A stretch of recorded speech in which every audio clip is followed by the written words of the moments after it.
Welcome to Sunday Night Prime, and I'm always here every week. I'm delighted that you're watching us. We have a special guest this evening, but I want to ask you to be sure to contact me by sending me email, and Sunday Night Prime, one word, at EWTN.com. But I'm delighted you're coming with us today. And our visitor today is Dr. Frances Renda. And she is the editor of a beautiful book, A Call to a Deeper Love, which is the books, the letters of the parents of Saint Therese of Lisieux, Blessed Zélie and Louis Martin, or Martin. And many of you, I'm sure, read the story of a soul years ago.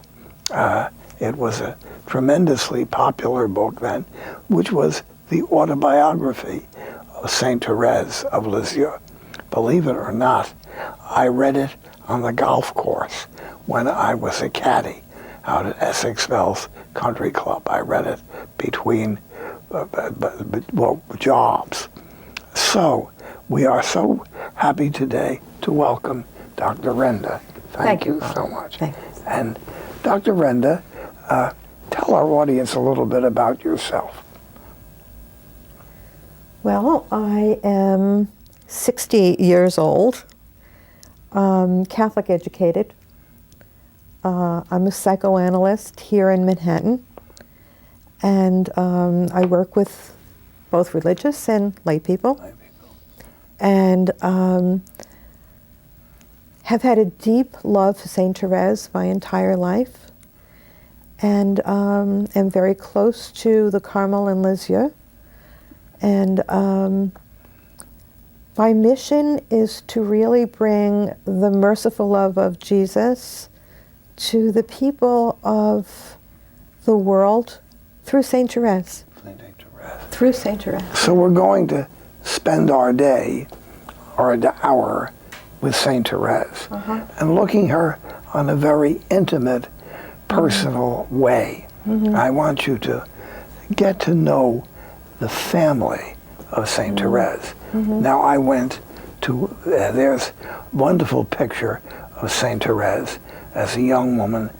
Probably she was just beginning to have tuberculosis. She was not dead yet. And you can see that beautiful face. And many of the people watching this broadcast, my age and a bit younger, we all had a devotion to the little flower, to Saint Therese. And interestingly, the great devotion to Saint Therese began up in the Arctic area. I may have mentioned on another broadcast, and especially what the people that we would call Eskimos. They have great devotion, Saint Therese. The missionaries brought her there. So when you go up like Alberta or up in northern Saskatchewan, there'd be a little church, Saint Therese or Little Flower. We always called her the Little Flower. And a good many of our audience would have wonderful memories in their own life with a statue, maybe even in the parish church of Saint Therese, because she was extremely popular. What year was she canonized? 1925. 1925. So it's not even 100 years. And the her parents, Louis and Zelie, are now blessed. And I saw their grave at Lisieux next to the big basilica. There's the little convent and this huge basilica that looks like St. Peter's in Rome. Well, now here's a picture. Tell us who this is. That's Zelie Martin. That's St. Therese's mother. That's before she was married. She's, that's a picture with her, you will see it, her brother and her sister. But that's Zelie. Now, something very sad. Zelie passed away when she was very young. St. Therese was only... St. Therese was 4.5. 4.5. When Zelie died of cancer of the breast. Yes. She had it for several years. She had it before Therese was born. Now She had this tumor, huh? the person who really held everything together is her father, Louis, and or we would say in French, Louis. Louis. And he was originally a jeweler. Yes, he was. And then he started wanting to, when his wife was ill and dying, dead, he worked with the family, I think largely with textiles. Yeah, lace. Lace and things like that. Yeah, he was her partner. In fact, Father, what I think so beautiful about their life and their marriage was they were real partners in the upbringing of their children, in their business. She was not, the wife was not a typical 19th century wallflower, huh? She was a woman who owned her own business and had many, many workers, made a great deal of money. And we could talk about that later. They made a great deal. Well, here's a family picture there. Now, could you tell us who are some of the people in the picture there? Yeah, well, right up at the top left is Louis Martin's father and mother. And then to the right top is Zelie's father. And then the lower left, that's the picture again of Zelie. The young man standing is her brother Isidore, and many of the letters are written to Isidore. And that's her older sister, Elise, who became a visitation nun, a cloistered nun, and her name was Sister Dosithée. And then the young man in the picture on the left becomes older on the right-hand side, lower, and that's Isidore, the brother, and his wife, Celine. And many of the letters were written to Celine. And, well, that's a beautiful family. And sometimes people have the illusion that the family was wealthy. It was not true. They were business people. So they were not, in France at that time, you had a huge number of poor people who had hard work and not treated well at all, and left over from the French Revolution. And there were various revolutions along the time. But the Martins were just the next step above, that they owned their own business. They had to struggle, I'm sure that they do.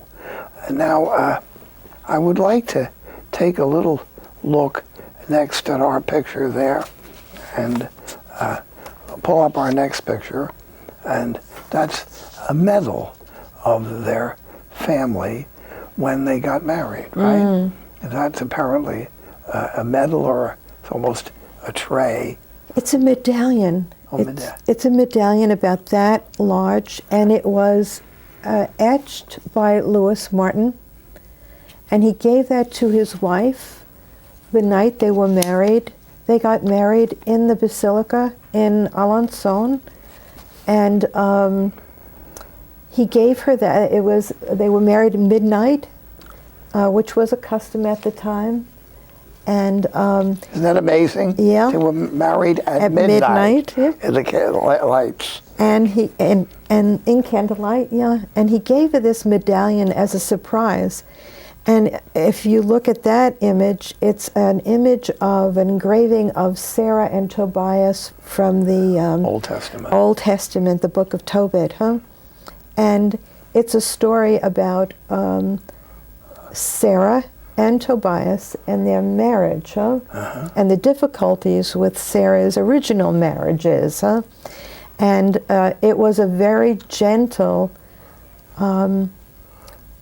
way of Lewis saying, if we read the story, we'll understand that our marriage needs to be focused totally on Christ. And so that's how they started their marriage, in candlelight, in the basilica, before the Blessed Sacrament, holding the medallion that was going to be the direction in which they were going to go, which was total focus on Christ. Now we should mention our audience that France at that time was deeply divided into believing Catholics who were devout, a very small number of devout Protestants who were called Huguenots or Huguenots, and on the other side was very, very strongly anti-Catholic, anti-Christian people, and they were violent against the church. The Archbishop of Paris, Monsignor Affray, and how many priests? 68. 68 priests were executed almost on the same day by the firing squad. And the man, the Archbishop, was a man of great charity and care of the poor, and it was most unjust to this man. Let's take a look at more of the family here. We have a nice, there we go. There we've got a family picture. Tell me, Doctor, who's there in the upper left? The upper, those are the Lewis and Zellie Martin had 9 children. These are the 5 surviving children, all girls. The upper left is Marie. She was the oldest child, the first and oldest child. The one on the extreme right top is Pauline, who became Mother Agnes. Nun. A nun. Marie, up at the upper left, was Sister Maria of the Sacred Heart. The one sitting in the middle is Celine, who became Sister Genevieve, Carmelite nun. The lower left was Leonie. She was the middle child. She became a visitation nun, cloistered nun. And that's little Therese, 4.5 years old. With the white dress. With the white dress, terrified in front of the camera. The man had the black cover over his head in front of the camera, and she was terrified. They had to do that years ago because they had to have a flash. They had to make a flare. Well, isn't that? No, it's very much their family situation, and they were, as I say, middle-class people who had a business. They were not wealthy people. This is their home at Alençon, and the building to the left is a chapel that was put there later. The red part of the building is their home. It was not a very large home. No. And I visited it, and any pictures of the inside of the house. I think they're coming up. There we go. What is that? That's the bedroom? Yeah, that was Lewis and Zellie's bedroom, and that's where Therese was born. Nice. And that's her little cradle in the center of the room. See, look. We see it again, the little cradle. That was there. And the house was finished as best they could, as it was in the original days. They tried to get furniture of that time things. And it's very moving when you go there. I'm one of, they say, a devotee of St. Therese. And I went to that house just once, and walking from room to room, and knowing of the people, because her parents are both up for beatification. Well, they are beatified. Mm-hmm. Yes. They are. Mm-hmm. And it's a beautiful story. We'll be back in 2 minutes.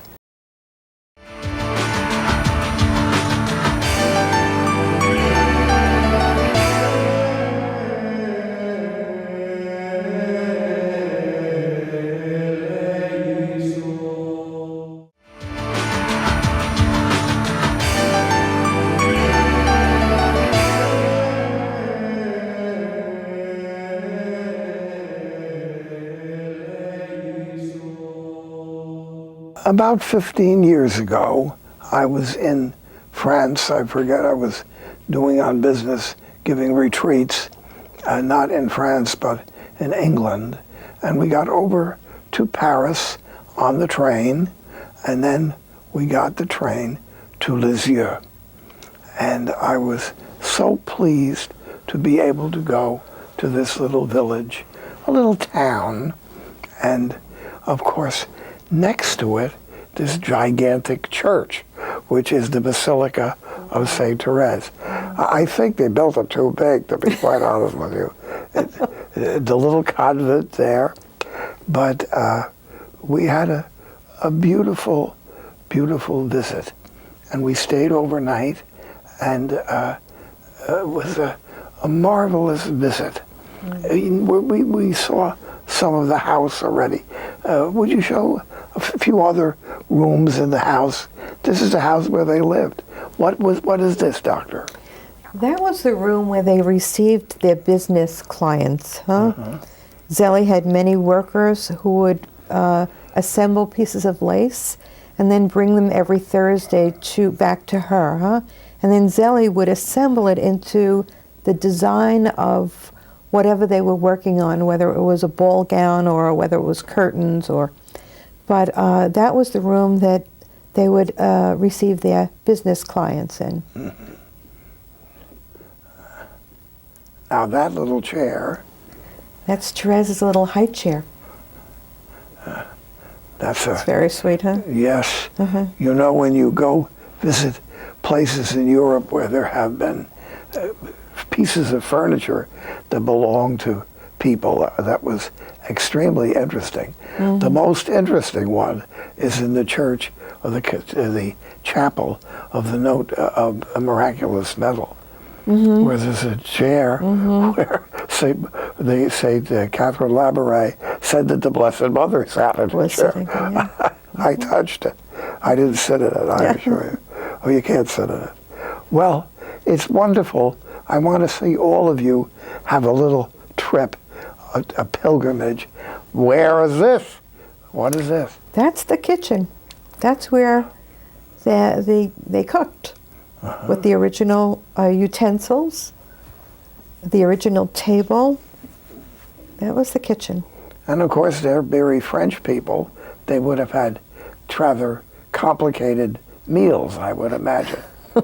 It wasn't very. It wasn't potatoes and, uh-huh. And beef, no. Mm-hmm. Well, that's wonderful. And there is a picture of... That's Zelly 1 month before she died of cancer.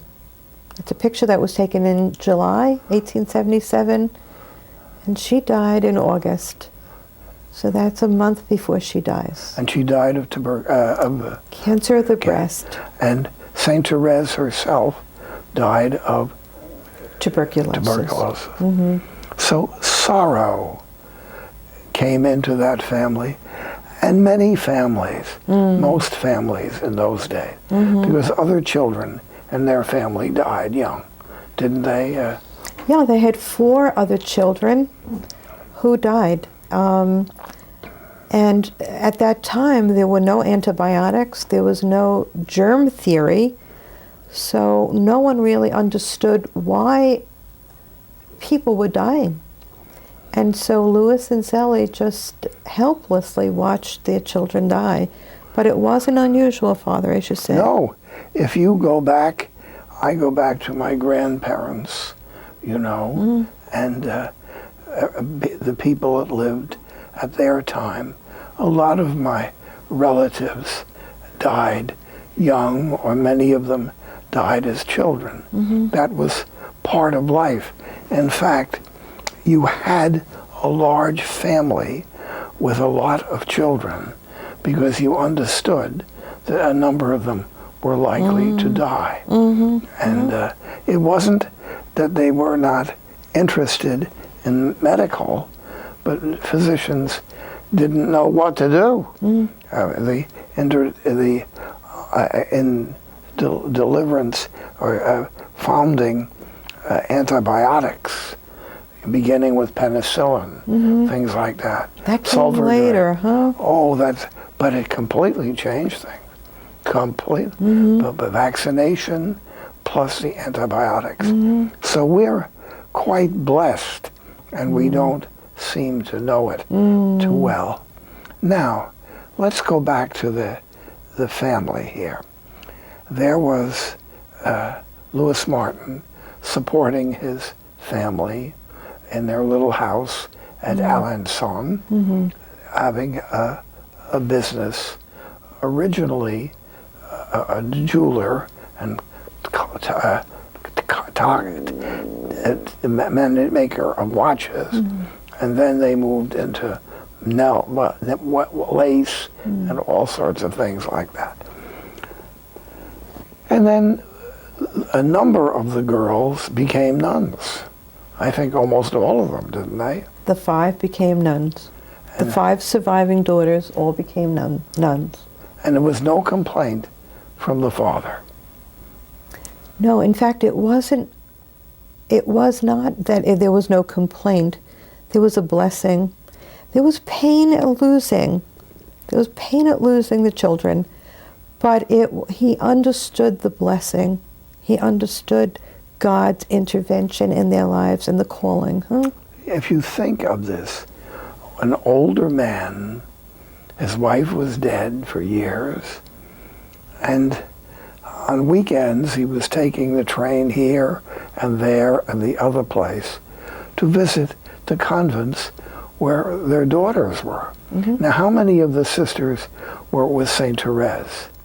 3, and Therese was 4. 4. And then Leonie was in Caen, which was about 3 hours away at that time.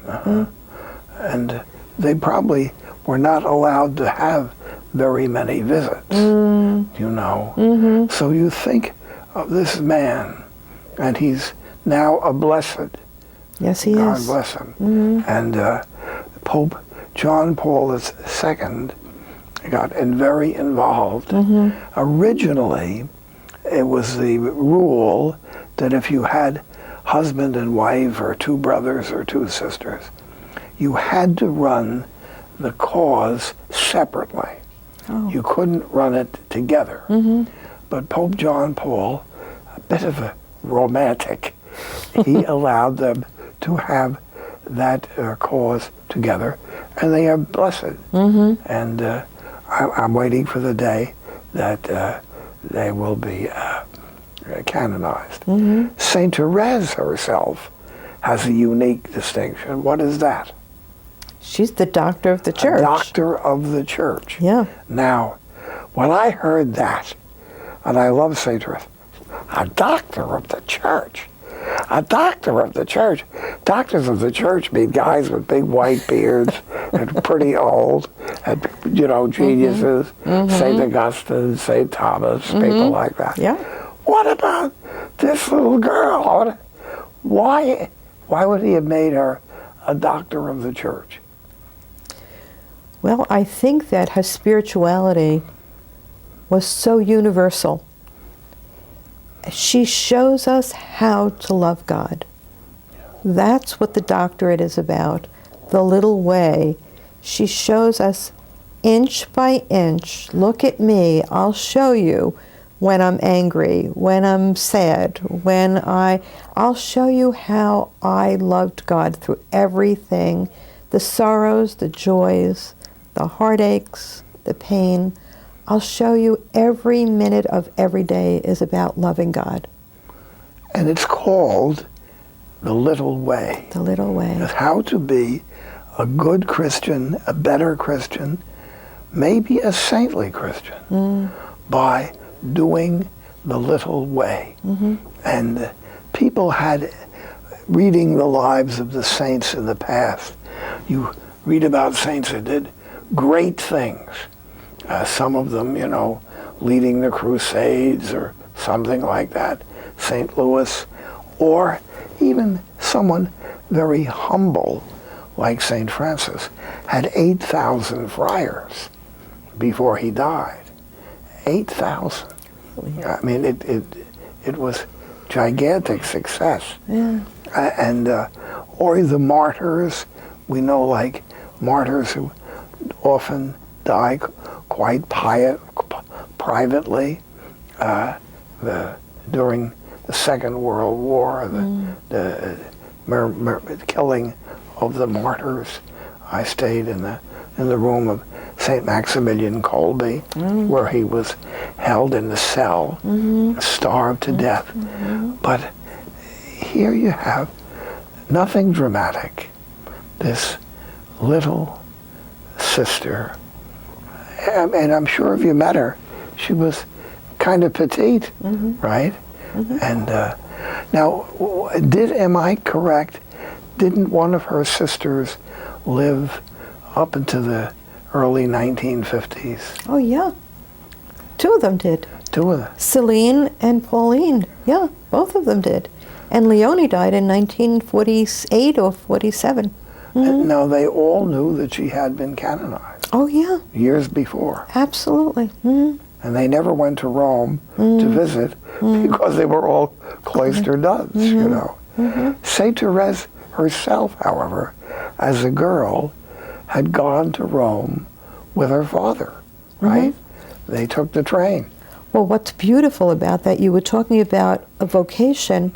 When she asked her father if she could enter Carmel, she was 14, And her father it was a great pain for him, but he said, if that's what you want, I'm going to help you and support you. So they went to the bishop, and that didn't work. And so Therese said, Dad, I want to go to see the Pope.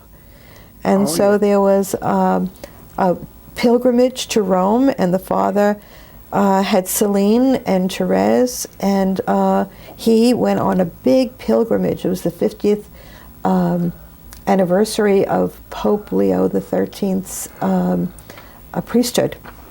And so they went, and Therese, so what we have there, the father had already had his first stroke. And so he was not a well man, but he said, if that's what you want, I'm going to do everything to support that. And he thought this little princess, his little queen as he called her, he thought she was the one who was going to take care of him in his illness. And she went off to Carmel. And who finally took care of the man? Celine. Oh, Celine did. Celine stayed on to take care of him. And then she became a nun later? She did. 1 month after his death, she entered the Carmel. Oh, my goodness. Yeah. Isn't that an amazing story of a family? Yeah. And my goodness. And it's no surprise then that the mother and father, Zélie and Louis, are up for canonization. They're beatified. And some of you better be thinking about this. I don't get the robe for things, but if it might be coming. And I'll tell you, if they are canonized, half of France will be there. I'm sure. Half of France will be there. I'm sure.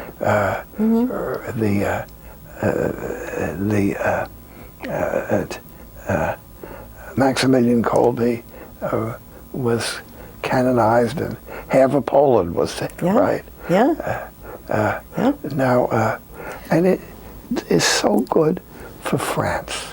My family is Alsatian, which is my name is an Alsatian name, and they're between France and Germany. They used to bounce back and forth, whoever won the war. So when I was a boy, it was France, because in the Second World War, France had won.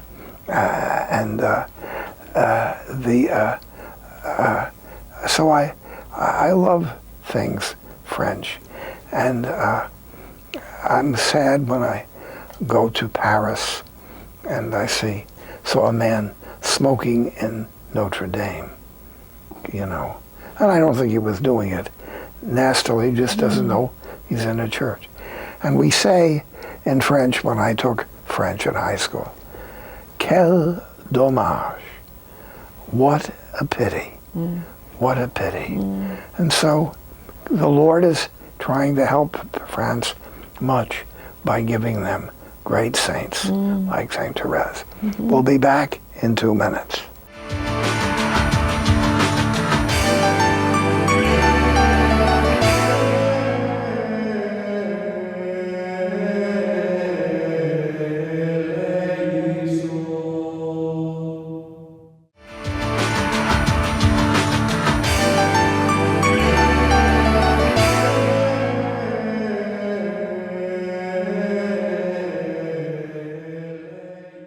Well, we're continuing our discussion today with Saint Therese of Lisieux and her family, particularly her mother and father, who are a focus of a book. This is the letters of the parents of Saint Therese, published by Alba House, and it's called A Call to a Deeper Love. It's a beautiful, beautiful book about human love, family love, and you should really, married people would find a great deal of edification and understanding from this book. Now, we want to look more now into the message of Saint Therese. And she was a young woman. She wrote an autobiography which she intended to be read by her superior. She didn't read. It's out in about 75 languages and published hundreds of thousands of copies, millions of copies. She never meant that. She was a humble girl from a devout family wanting to be a cloistered nun, and very quickly serious illness and death brought into her family. Give us, Dr. Renda, some idea of the spirituality of Saint Therese. We always call it the little way. The little way, yeah. Well, when we study Therese, we understand that her idol was Joan of Arc. That was her idol. In fact, Therese wrote a magnificent play about Joan of Arc. That's right, she did. And Joan of Arc was a strong woman, and Therese wanted to be the strong woman. However, Therese says, here I am, I'm just a little person. I'm a nobody. I have a lot of faults. And so how could I love you, Lord? I don't have stigmata. I'm not I'm not going to be a martyr. Here I am in a convent. How could I relate to you, Lord? And then she understood, it came to her, that her vocation was going to be love in the heart of the church. And the way a heart beats, pulsates love to the organs of the body, so Therese said, I know what I'll do. I will love you, not with great things. I don't have great things to give you, but I'll give you all the little things in my life. And for us, whether it's our study, whether it's our work, whether it's cleaning the house, whether it's caring for the children, everything is offered as an act of love. everything is offered as an act of love. So for her, it's a constant loving. It's the beat of the heart beating to the organs of the church, to all the people of the church, her love. That's the little way. And accepting divine will.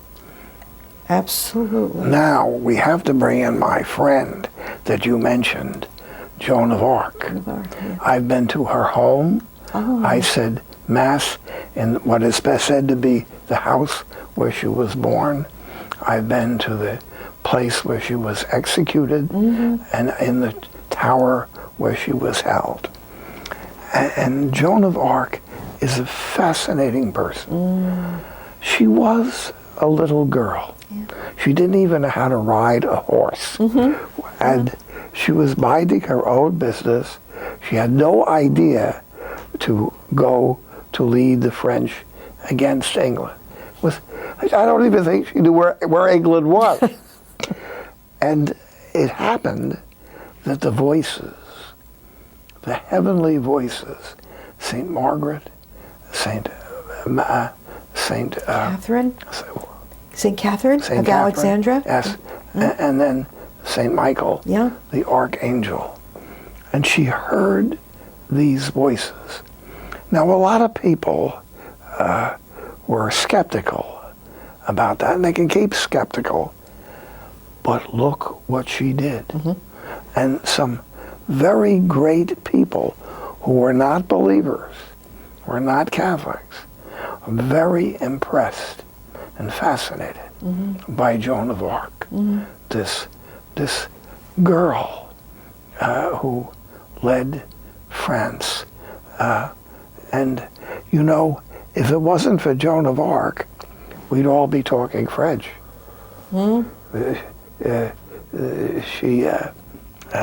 She battled the war, and in England they'd be talking French because they were going to take over. But Joan was a beautiful, simple, holy woman, and I was so pleased that in modern times Joan of Arc was canonized. She was not canonized long ago, but after the First World War, the devotion to Joan of Arc began to grow. And I was there in Rouen, where Joan was burned at the stake.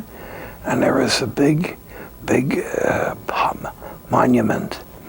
It says, "To Joan of Arc,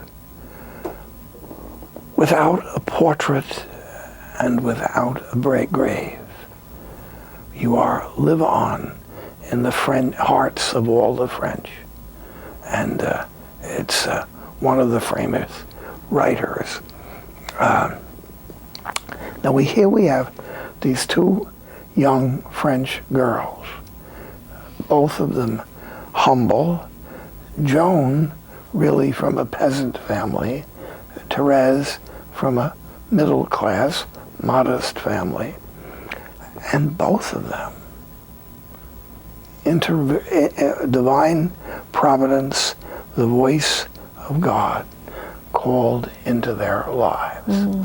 And in one with Joan, it was medieval. She heard the voices. Therese didn't hear any voices, but the voice of the heart was there.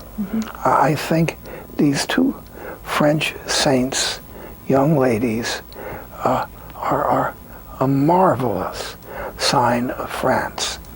And you know, often in the history of France, it goes from the sublime to the ridiculous very quickly. You know, they go to the French Revolution and they turn out a whole lot of martyrs. It's the beautiful cathedral, and then the shrine of the Sacred Heart on Mont Martre, the mountain of the martyrs. I went up in Paris. I went to Notre Dame, which is kind of a museum. They are allowed to have mass there, but it belongs to the French government, which confiscated all religious buildings during the Revolution. But since then, the French people, on their own, built a basilica on top of Montmartre of the Sacred Heart. And thousands and thousands of people coming by bus, coming up. It's magnificent, huh? Walking up. And they have Eucharistic adoration there, 24 hours a day. 24 hours. And beautiful, beautiful experience. I was so impressed by the So was I. Sacred Heart. And Therese, she prayed to the Sacred Heart when she was in Sacre-Cœur, in the Cathedral of Sacred Heart, huh? And She dedicated her life to the Sacred Heart. is that so? In that church, huh? The one in Montmartre? Yeah, it was just a basement at the time, huh? They were building it. Isn't it? So, history, mysteriously, often in France, it comes, it contradicts things, you know. Not too many of us remember the French Revolution, but we remember the saints who made it to France after the Revolution. Yes, yes. I went to school to the Sisters of St. Joseph. They were just surviving from the French Revolution. That's right. The Sisters of Charity of St. Vincent de Paul, a huge, big community founded by a French priest who cared for the poor, St. Vincent de Paul. The largest order of sisters in the world, Sisters of Charity. There are many different branches, but all that have that name, Sisters of Charity. I went to school to them. Oh, really? And Louise de Marillac, huh? Yes, Louise de Marillac. Yeah. And then Mother Seton was American. Mother Seton was a Protestant. She was baptized at Trinity Church in Lower Manhattan. And it's a side at Trinity Church that Elizabeth Seton, St. Elizabeth Seton, was baptized there. And eventually she became a Sister of Charity, and down into Maryland, where we have the seminary there. So I'm hoping, see, I'm old, so I won't be around, but some of the young brothers and young sisters of our community, I tell them, you will see great things. You will see great things. It may well be. See, we're very happy in the United States. There's never going to be another war. Who knows? If there is a war, it's only going to last a couple of days because it will be an atomic war. God forbid, and God keep it from happening. But there could be revolution. There could be all kinds of disaster. And as we know in the book of Job, be careful. If you're very comfortable, you may not be comfortable for too long. Well, we think of St. Therese, this devout, intelligent, sensitive young woman living when France was in revolution. You know, her family ignored the whole thing, but there was all sorts of stuff going on. It's, I mean, St. Therese sort of passed through, and all the stuff is going on in France. Nobody seems to pay any attention to it. And yet, in New York City, and you went down into the many churches there, there will be a sign of a symbol of France. St. Therese. Well, you know, Father, what is interesting is during the life of Louis and Zélie Martin, the Franco-Prussian War in 1871 took place, and the war did take place in one of the towns, their town, Alençon, and Louis and Zélie watched the bombings that were going on right outside their window. They lived in the basement. They had 9 German soldiers living in their house, feeding them and taking care of them. So they saw war on a major, major scale. Huh? It was amazing. Alençon would be that close. Alençon and Le Mans, where the two, Pauline and Marie were. Zélie got on a train and went there against everyone's wishes. She was going to rescue her children because Le Mans was where the kids were going to school. And that was the defeat of France. That's where it happened. And there were thousands of people murdered in the streets. And Zélie went there to get her children. My goodness. Yeah, she was a very strong, courageous, holy woman. What war was that? The Franco-Prussian War. Franco-Prussian War. Yeah, 1871. Louis stayed home with the babies. While she went, Louis wanted to go with her, and she said... Many Americans aren't even familiar with Franco-Prussian. It was not all of Germany, but the militaristic part of Germany is called Prussia. Yes. And it fought against France. Yeah, it was the beginning of, well, the result of that was the unification of Germany, huh? And that led then eventually to World War I, huh? World War I, yeah. And it really bounced even to World War II. Yeah. Thanks be to God, that is all seemed to kind of quieted down. Yeah, thank God.